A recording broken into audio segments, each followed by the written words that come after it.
ঝাঁঝ লবঙ্গ ফুল।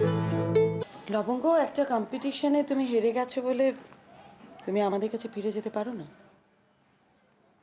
আমি তো তোমাকে ফেরত নিতে এসেছি।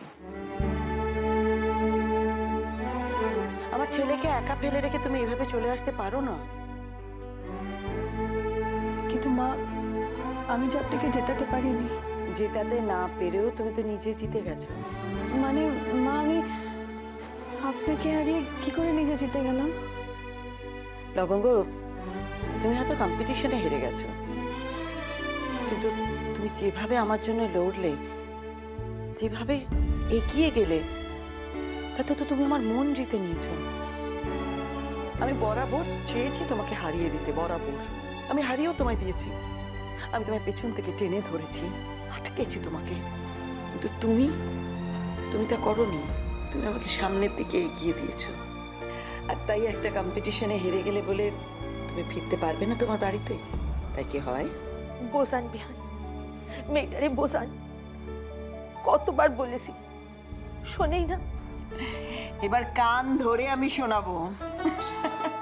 তাই ধরুন মা, তাই ধরুন।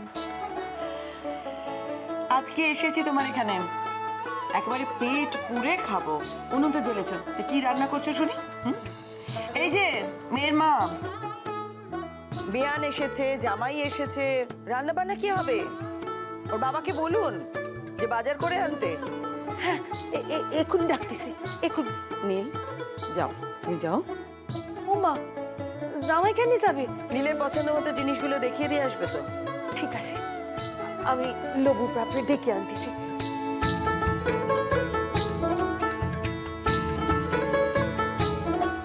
মা, আজ রাতে আপনি বড় বাড়িতে থাকবেন তো? হ্যাঁ, আজ রাতে আমি বড় বাড়িতেই থাকবো।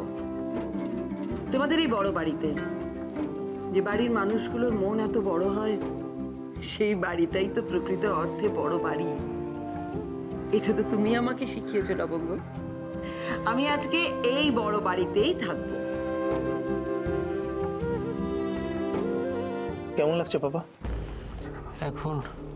এখন ঠিক আছে।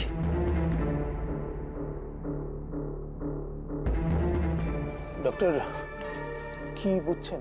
আশা করছি ঠিক হয়ে যাবে। ওকে, বাবাকে আর কতদিন থাকতে হতে পারে? 1 সপ্তাহ তো বটেই।